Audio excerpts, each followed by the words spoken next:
बिस्मिल्लाहिर्रहमानिर्रहीम। अस्सलाम वालेकुम नाज़रीन, आप यूट्यूब चैनल देख रहे हैं। मैं इमरान खान हूँ। आईनी तरमीम का मामला जो है वो बदस्तूर लटका हुआ है। मैंने आपसे कहा था कि सुप्रीम कोर्ट ऑफ पाकिस्तान अगर ये वजाहत जारी ना करती, जो एक उनका ऑर्डर जारी हुआ वो भी इलेक्शन कमीशन ऑफ पाकिस्तान की ख्वाहिश पे हुआ, क्योंकि इलेक्शन कमीशन ऑफ पाकिस्तान ने पूछा था कि जनाब इन चीज़ों के हमें जवाब मिल जाएँ, तो फिर इलेक्शन कमीशन ऑफ पाकिस्तान को जवाब मिल गए, बल्कि बड़ा टका के उनको जवाब मिला है। और उस जवाब की रोशनी में इलेक्शन कमीशन ऑफ पाकिस्तान को अब अमल दरामद करना पड़ेगा, वरना फिर कॉन्सिक्वेंसेस होंगे। या अगर पाकिस्तान तहरीक इंसाफ ने जो तौहीन अदालत की दरखास्त दी हुई है वो लग जाती है सुनने के लिए और वहां पे इलेक्शन कमीशन ऑफ पाकिस्तान आकर फंस जाता है, तो इलेक्शन कमीशन ने तो जितनी गलतियां पाकिस्तान की तारीख में अब की हैं, या जितना अजीबोगरीब इलेक्शन करवाया है और जिस तरह के मामलात उन्होंने रखे हैं, इनके ऊपर तो पाकिस्तान तहरीक इंसाफ के लोग बार बार कहते हैं कि आर्टिकल 6 ही लगा दें इलेक्शन कमीशन के ऊपर। बहरहाल अभी जो सिचुएशन है मैं आपको बताता हूँ। रात को मौलाना फजलुर रहमान साहब के दरवाजे पे थे लोग। मैंने आपको बताया परसों रात को फजलुर रहमान साहब को मिलने के लिए जो पाकिस्तान तहरीक इंसाफ का वफ्द गया, तो उन्हें पता चला कि हुकूमत वाले बैठे हुए उठ ही नहीं रहे। हुकूमत भी वहाँ पर जो है वो पक्की हो गई, बैठ गई कि हमने उठना ही नहीं। अगर हम उठ गए तो फिर पीटीआई वाले मुलाकात कर लेंगे फजलुर रहमान साहब से। तो उन्होंने अपनी मुलाकात को लिंगर ऑन किया, लंबा किया, फिर पीटीआई की मुलाकात कैंसिल हो गई। फजलुर रहमान साहब के बंदों ने पैगाम दिया, जी कल आके मिल लीजिएगा। उन्होंने कहा ठीक है। और कल के दिन में क्या हुआ, असम्बली का इजलास हुआ और उस इजलास में इमरान खान साहब के ऊपर टिका के तनकीद की गई, सिर्फ एक ट्वीट को लेकर। मैंने जो कानून को जानते हैं लोग, उनसे मैंने बात की। मैंने कहा जी क्या एक कैदी, उसका ट्विटर अकाउंट से अगर कोई ट्वीट हो जाती है तो दौरान कैद, तो उसको कोई सज़ा हो सकती है? उन्होंने कहा जी ये एक मजाक है, सवाल ही पैदा नहीं होता और किसी भी सूरत में इसके ऊपर ना गिरफ्तारी हो सकती है। अगर किया भी गया तो ये बाइज्जत बरी होने वाला केस है। इसके अंदर तो जमानत भी मांगना जो है वो जुर्म है। ये तो 0% इसमें इम्कान आते हैं, तो ये तो मुकदमा बनता ही नहीं है। जो लॉ को जानने वाले लोग हैं, कुछ वकला है उन्होंने बताया, कुछ जो सहाफ़ी हैं हमारे उन्होंने बताया। साकिब बशीर साहब की बड़ी क्लियर इस पर राय थी। उन्होंने कहा ये हो ही नहीं सकता। एक बंदा कैदी है, उसका ट्विटर कहीं बाहर इस्तेमाल हो रहा है और उसके ऊपर एक ट्वीट होती है और उस कैदी के ऊपर आप जेल के अंदर एक और मुकदमा करके उसको आप पकड़ लेते हैं, तो ये नहीं हो सकता, ये होगा भी नहीं। उन्होंने ये कहा था।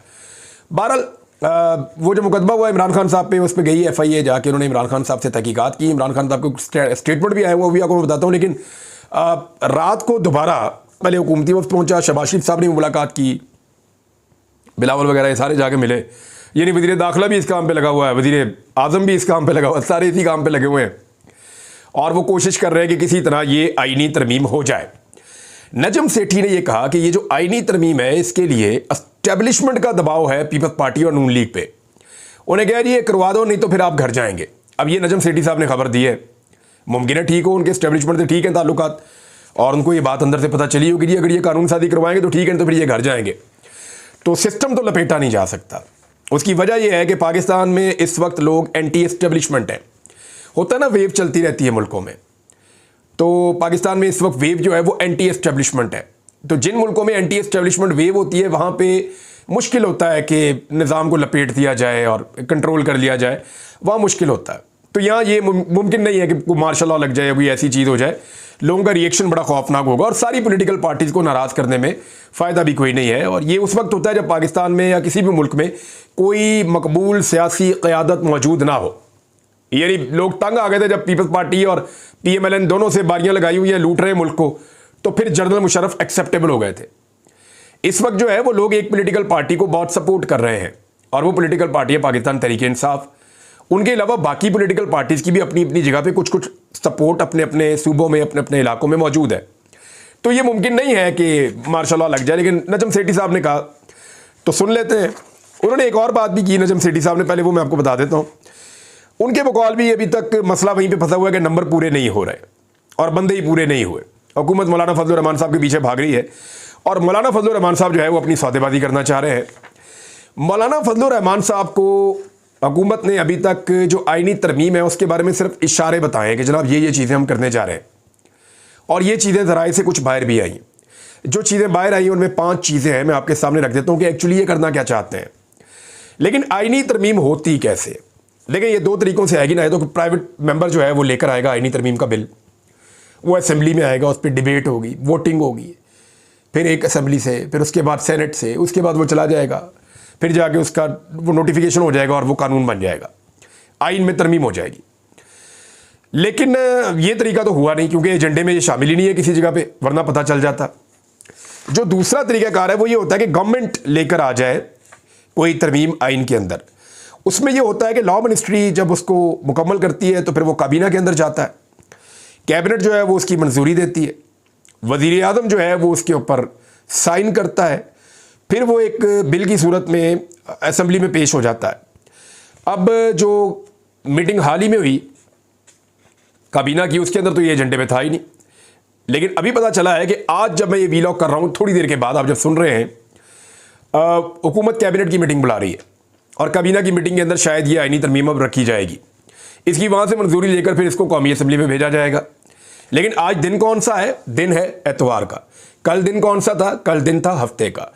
याद रखिए, हफ्ते और एतवार को नॉर्मली असम्बली बंद होती है, यहाँ पे बिजनेस नहीं चल रहा होता। जब इमरान खान साहब की हुकूमत को ख़त्म किया गया था तब भी 9 और 10 अप्रैल को हफ्ता और एतवार था, छुट्टी वाले दिन। तो ये छुट्टी वाले दिन ही पहले भी कार्रवाई हुई थी, अब फिर छुट्टी वाले दिन जो है वो कार्रवाई डालने की कोशिश की जा रही है, लेकिन अभी तक कार्रवाई पूरी तरह से डली नहीं है, क्योंकि फजलुर रहमान साहब ने कहा जी कि मेरे पास लेकर आए वो तरमीम का मुसव्वदा। तो हुकूमत ने फजलुर रहमान साहब को ज़बानी कलामी तो बताया, लेकिन जो आईनी तरमीम है उसका मुसव्वदा फजलुर रहमान साहब को नहीं दिया गया, बकौल जो अभी तक सोर्सेज बता रहे हैं। तो फजलुर रहमान साहब को अभी तक नहीं पता कि इसमें क्या है। फिर पाकिस्तान तहरीक इंसाफ का वफ्द मिलने के लिए गया और इस मरतबा उस वफ्द में जो है वो साहबजादा हामिद रज़ा काज़मी साहब भी गए। साहबजादा हामिद रज़ा जो हैं ये अहले सुन्नत वल जमात या सुन्नी इत्तेहाद कौंसिल के सरबराह हैं, तो ये बरेलवी मकतबा फ़िक्र के एक बड़े आलिम हैं। अब मामला ये है कि फजलुर रहमान साहब के पास तारीख में पहली मरतबा बताया जा रहा है कि इस तरह से कोई बरेलवी मकतबा फ़िक्र का एक बड़ा आलम ऐसे मिलने के लिए जा रहा है, एक पॉलिटिकल इशू पे उनका ये बातें मेरे तक पहुंची हैं। अब मामला ये है कि ये मुलाकात तो वहाँ पे हो गई, उसमें से भी अभी तक नतीजा कोई नहीं निकला। तो फजलुर रहमान साहब ने ना ही हुकूमत को और ना ही अभी तक अपोजिशन को, दोनों को किसी को सुर्ख झंडी नहीं दिखाई। दोनों को वो ग्रीन सिग्नल दे रहे हैं कि जी मैं आपके साथ भी आ सकता हूँ, उन्हें कह रहे हैं जी मैं आपके साथ भी आ सकता हूँ, उन्हें कह रहे हैं जी आप मुझे ज़रा दिखा दें कि आपका तरमीम का मुसव्वदा क्या है, इन्हें कह रहे हैं जी अगर वो तरमीम के अंदर गलत चीज़ें लाएंगे तो मैं नहीं मानूंगा, मैं आपके साथ खड़ा हो जाऊँगा। और पसे पर्दा कुछ सोर्सेज ये कह रहे हैं कि फजलुर रहमान साहब एक बहुत बड़ी डील भी चाहते हैं कि उनके लिए एक बेहतरीन पैकेज तैयार किया जाए और एस्टेब्लिशमेंट फजलुर रहमान साहब के बारे में और जो हुकूमत है फजलुर रहमान साहब के बारे में कोई हतमी फैसला करे और ऑन ग्राउंड उनको इसका क्या बेनिफिट होता है या उनकी पॉलिटिक्स को, इसको फजलुर रहमान साहब ने देखना है। अब अभी तक तो ये चीज़ें स्टैंड स्टिल सिचुएशन में हैं और अगर फजलुर रहमान साहब ने गारंटी दे दी होती तो रात को इस तरह से ये लंबी मुलाकातें ना चल रही होती, क्योंकि तहरीक इंसाफ का वफद पूरे टाइम पे जब मिलने गया तो पता चला कि हुकूमती वफद की मुलाकात लंबी हो गई है। फिर हुकूमती वफद जब वहाँ से उठकर चला गया तो फिर जो है वो पाकिस्तान तहरीक इंसाफ का वफद दोबारा आया, पहले मिलने गया था, फिर वापस गया, फिर वापस मिलने आया। तो वहाँ उनकी भी लंबी मुलाकात हुई फजलुर रहमान साहब से, लेकिन फजलुर रहमान साहब ने ना उन्हें हाँ की है ना उन्हें ना की है। हाँ, लेकिन चंद चीज़ें क्लियर हो गई कि फजलुर रहमान साहब उम्र की हद में इजाफा नहीं करने वाले। यानी काजी फायज ईसा साहब की एक्सटेंशन के मामले तक फजलुर रहमान साहब कैटेगोरिकली कह चुके हैं ये मैं नहीं करूँगा। और उन्होंने ना सिर्फ ये कहा कि ये मैं नहीं करूँगा, बल्कि उन्होंने ये भी कहा कि जो जजों की उम्र की हद बढ़ाने वाली बात है, ये जब माजी में कोशिश की जा रही थी गालिबन परवेज़ मुशर्रफ साहब के दौर में, तो सबने हमने उसकी मुखालफत की थी, तो आज हम कैसे उसकी हमायत कर सकते हैं। तो ये फजलुर रहमान साहब कुछ नुक्तों पे अड़े हुए हैं। अब एक चीज़ जो फजलुर रहमान साहब ने अपने मुंह से कही थी वो चीज़ हुकूमत को कोई सूट भी करती है और उसके ऊपर बात भी हो रही है, तो मैं आपको बता देता हूँ वो कौन सी बातें हैं जिनके ऊपर ये कानून साजी हो सकती है। चीफ जस्टिस जो है वो 5 सीनियर जजेस के पैनल में से बनाया जाएगा। इससे हुकूमत फ़ायदा ये लेगी कि जो पसंद का आदमी है उसको ले आए और फिर उसके ऊपर एक एहसान भी रहे कि देखिए जी मैं तो जूनियर था, मुझे ये लेकर आ गए हैं। नंबर 2, ये फेडरल कोर्ट का एक क़याम करना चाहते हैं, यानी एक ऐसी अदालत बनाना चाहते हैं जहाँ पे आईनी मसाइल को ले जाया जाए और इसका चीफ जस्टिस जो है वो हुकूमत मुकर्रर करेगी और इसके जजेस भी जो है वो हुकूमत मुकर्रर करेगी। यानी जो आईनी मामलात हैं जहाँ पे जाके ये फंस जाते हैं, जैसा कि आपको याद होगा डिफेक्शन क्लॉज का एक मसला आया था 2022 में, इमरान खान को बड़ा फ़ायदा हुआ था सुप्रीम कोर्ट से।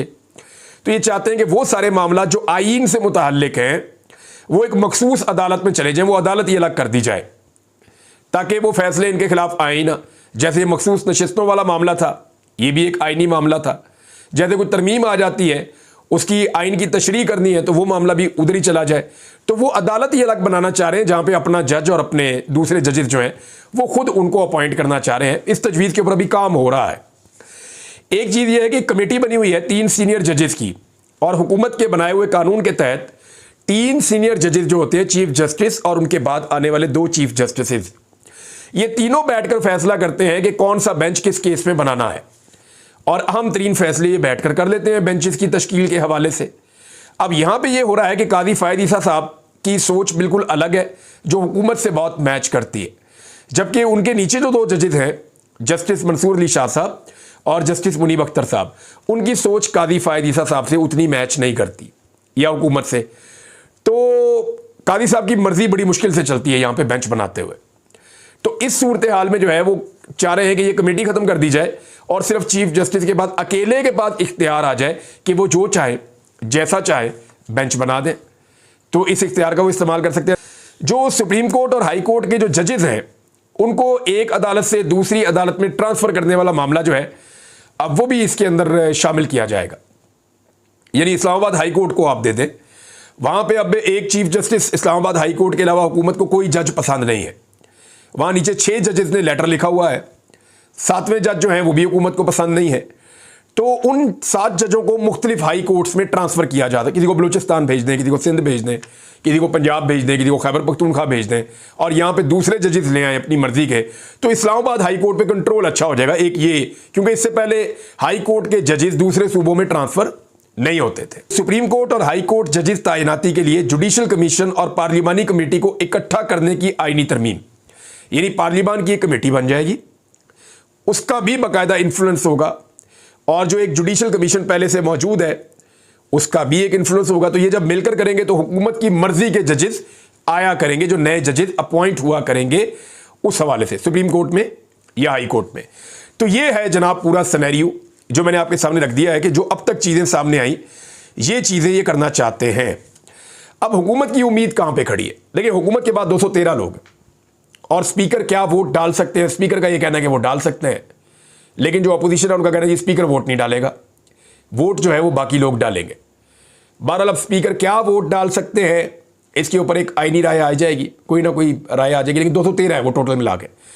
उन 213 में अगर फजलुर रहमान साहब के 8 शामिल हो जाएं तो भी वो 221 हैं। अब ये 221 लोग तो आईनी तरमीम कर नहीं सकते, इनको चाहिए 224। हुआ ये कि सुप्रीम कोर्ट ऑफ पाकिस्तान के जो एक उनका ऑर्डर आया है, जो उन्होंने वजाहती ऑर्डर एक जारी किया है इलेक्शन कमीशन की ख्वाहिश पे, उसमें उन्होंने ये बताया कि ये जो 41 बंदे हैं पाकिस्तान तहरीक इंसाफ के, अब ये 41 बंदे पाकिस्तान तहरीक इंसाफ के हैं। अब आप इनसे वोट नहीं ले सकते, आप लेंगे भी तो इनका काउंट ही नहीं होगा। ये तो हो गया मामला फारग। तो फिर रह कौन गया? रह गया वो जिसने एफिडेविट नहीं दिया था। अच्छा, इसमें एक तो जी एफिडेविट नहीं दिया था उस्मान साहब हैं साहिवाल से। इनके बारे में पाकिस्तान तहरीक इंसाफ का क्लेम है कि जी हमारे पास पहुंच गए और ये अब किसी और को वोट नहीं डालेंगे। ये पाकिस्तान से बाहर के सऊदी अरब गए हुए थे, आ तो गए हैं, लेकिन इनका क्लेम है कि ये हुकूमत के साथ नहीं अपोजिशन के साथ खड़े होंगे। जो शाह महमूद कुरैशी साहब के रिश्तेदार हैं क्या, उन्होंने भी नहीं जमा करवाया था एफिडेविट, लेकिन वो अमेरिका में है। इसी तरह रियाज फतियाना साहब हैं, वो कनाडा में है, ये तो वोट हो ही नहीं सकते। फिर जो 2 साहबजादा साहब हैं, साहबजादा अमीर सुल्तान और साहबजादा महबूब सुल्तान, वो दोनों भी पाकिस्तान में नहीं है, तो उनका भी, क्योंकि उनका तो वैसे भी वो 41 के अंदर शामिल है, तो उनका नहीं हो सकता। तो हो किसका सकता है? एक ब्रिगेडियर असलम घुम्मन है और एक औरंगजेब खिच्ची है। ये 2 लोग हैं जिनके ऊपर सबका फोकस है। औरंगजेब खिच्ची साहब के बारे में ये शक किया जा रहा है कि शायद उनको टैकल कर लिया गया है और वो हुकूमत के कैंप में आकर शायद वोट डाल दें, लेकिन प्रेशर बहुत ज़्यादा है। हल्के में पब्लिक का प्रेशर बहुत ज़्यादा है, पूरे पाकिस्तान में अवाम का प्रेशर बहुत ज़्यादा है। अवाम तो इंतज़ार कर रही है कि फजलुर रहमान साहब फैसला करें, ताकि अवाम भी उनके बारे में फैसला करे कि उनके बारे में उनको कहना क्या है, किस अंदाज में उन्हें मुखातिब करना है। इसी तरह अवाम ये भी फैसला करना चाह रही है कि जरा पता चले कि हमारा कौन कौन सा आदमी बिका है। अब जो तीसरा नाम है वो मुबारक ज़ेब का है। औरंगजेब खिच्ची, असलम घुम्मन, ब्रिगेडियर असलम घुम्मन जो है ये सियालकोट साइड से जीते थे पाकिस्तान तहरीक इंसाफ की हमायत से, और उसके बाद इन्होंने जानबूझकर कहा जा रहा है कि बयान हल्फी जमा नहीं करवाया, तो इनके ऊपर भी शक है। तो ब्रिगेडियर असलम घुम्मन और खिच्ची साहब, ये तो हो गए 2 वोट। तीसरा वोट जो है वो है मुबारक ज़ेब साहब का। मुबारक ज़ेब साहब जो हैं उन्होंने 4 शराइत रख दी हैं। उनकी जो 4 शराइत हैं वो मैं आपको बता देता हूँ। एक, उन्होंने कहा जी कि मेरी इमरान खान से मुलाकात भी करवाएं और मुझे बाजोड़ का सदर बनाएं, और गुल जफ़र जो इमरान खान साहब के बहुत करीबी और बड़े मजबूत साथी हैं उनको सदारत के ओहदे से हटाएं, और ये भी कहा कि मुझे 50 करोड़ रुपया भी दें, जो मेरा फंड है, फंड में 50 करोड़ रुपया भी दें। अब ये 4 चीज़ें उन्होंने मांगी हैं। मैंने इनके बारे में बहुत पहले खबर दी थी कि ये इधर उधर हो रहे हैं थोड़ा सा, ये शेखी ये जाके मिले हैं, कैप्टन सफदर से भी मुलाकात है इनकी कहा जा रहा है कि हनीफ अब्बासी से भी शायद मुलाकात हुई है, कोई बातचीत हुई है। दूसरा, इनके बारे में कहा जा रहा है कि इनकी जो है वो अमीर मुकाम साहब से भी मुलाकात हुई है। तो ये थोड़ा सा हुकूमती कैंपों में गए हैं, वहाँ मिले हैं लोगों से, और ये कह रहे हैं जी कि मैं लोगों से पूछ कर फैसला करूंगा। राजा रियाज साहब की तरह स्टेटमेंट दे रहे हैं, क्लैरिटी के साथ आ नहीं रहे जो मुबारक ज़ेब साहब है। लेकिन मुबारक ज़ेब साहब के बारे में पाकिस्तान तहरीक इंसाफ ने कहा जी हम इनको रोक लेंगे, क्योंकि गुल जफ़र ने कहा जी जो मांगता है हम देते हैं, मैं सदारत भी छोड़ता हूँ, सब कुछ छोड़ता हूँ, इमरान खान को धोखा मत दो। तो ये मुबारक ज़ेब को ऑफर करवा दी है पाकिस्तान तहरीक इंसाफ ने कि ठीक है जो आपके मुतालबात हैं वो हम मान लेते हैं। अब इन तीनों में से अगर 1 या 2 वोट चले जाते हैं तो हुकूमत कानून साजी नहीं कर पाएगी। हुकूमत के लिए ये कानून साजी करना मुमकिन नहीं रहेगा। उमर अयूब साहब ने रात को ये क्लेम किया था कि नंबर पूरे नहीं होंगे, और उमर अयूब साहब एक संजीदा सियासतदान है, उनकी असेसमेंट है कि हुकूमत के अभी तक नंबर पूरे नहीं हो रहे, लेकिन हुकूमत को मजबूर किया जा रहा है नजम सेठी साहब के बकौल एस्टेब्लिशमेंट की जानिब से कि हर हाल में नंबर पूरे करके आप ये कानून साजी करें, और उनकी मदद भी बहुत हो रही है। अच्छा नाज़रीन, पाकिस्तान तहरीक इंसाफ की भी इसमें बड़ी कोताही है। देखिए मैं आपको 2 मिसालें साफ सुना देता हूँ और आपको आइडिया हो जाएगा कि तहरीक इंसाफ ने कितनी सुस्ती की है चीज़ों में। एक तो कादी फायदीसा साहब ने 3 सीटें छीनी MNA की पाकिस्तान तहरीक इंसाफ से, पाकिस्तान तहरीक इंसाफ ने आज तक कुछ किया ही नहीं उस पर। 3 सीटें छीनी, एक साथ एक हल्ले में छीन ली, और वो तीनों में बेशुमार वोट इलेक्शन कमीशन ने जाली डिक्लेयर करके, यानी उन वोटों को जो है वो डबल स्टैंप करके या कोई चक्कर चला के वो पाकिस्तान तहरीक इंसाफ के बंदे बाहर निकाल के 3 बंदे नून लीग के डाल दिए। 3 वोट तो उनको ये मिल गए, एक अभी वो धांधली करके जनूबी पंजाब में जीत गए, 4 उनको ये हो गई। 3 जो है वो एक स्टे ले लिया गया था, वरना जस्टिस तारिक महमूद जहांगीरी ने इस्लामाबाद के तीनों MNA PMLN के फारग कर देने थे अभी तक, अगर वो स्टे ना होता तो। उन्होंने कहा था 1-1.5 हफ्ते के अंदर मैं फैसला दे दूंगा, और वो 3 MNA फारग हो जाते तो ये रह जाते 207, यानी अभी 213 है, ये 206 या 207 होते इस वक्त, और ये कभी आईनी तरमीम का सोच भी ना सकते, और मौलाना फजल रहमान साहब के दरवाजे पे इतना रश भी कभी ना होता। अब इसमें 2 मिसालें मैं आपके सामने रखूंगा। एक मोहम्मद इलियास साहब हैं, इलियास चौधरी साहब, ये गुजरात से हैं। ये जीते थे पाकिस्तान तहरीक इंसाफ से और बैठते भी पाकिस्तान तहरीक इंसाफ के साथ हैं। इनको काफ लीग में शामिल कर दिया इलेक्शन कमीशन ने जबरदस्ती। इसी तरह आदिल वज़ई साहब हैं, ये बलूचिस्तान से जीते थे पाकिस्तान तहरीक इंसाफ की सपोर्ट से, इनको नून लीग में शामिल कर दिया इलेक्शन कमीशन ने जबरदस्ती। और ये दोनों आज भी अपोजिशन की सीटों पे PTI के लोगों के साथ बैठते हैं, हुकूमत के साथ नहीं बैठते। ये कहते हैं उनका हिस्सा ही नहीं है, लेकिन कागजों में उनका हिस्सा है। वोट इनको वहां डालना पड़ेगा, नहीं डालेंगे तो सीटें फारग हो जाएंगी। तो अभी तक इलेक्शन कमीशन के इस कदम के खिलाफ पाकिस्तान तहरीक इंसाफ किसी अदालत में नहीं गई। अब आप अंदाजा कीजिए, यह है जनाब सूरत हाल। तो अब तक के लिए इतना ही। अपना ख्याल रखिएगा, अपने चैनल का भी नजर रखते हैं इन सारी चीजों पे, आपको बताते हैं फर्दर अपडेट। अल्लाह हाफिज।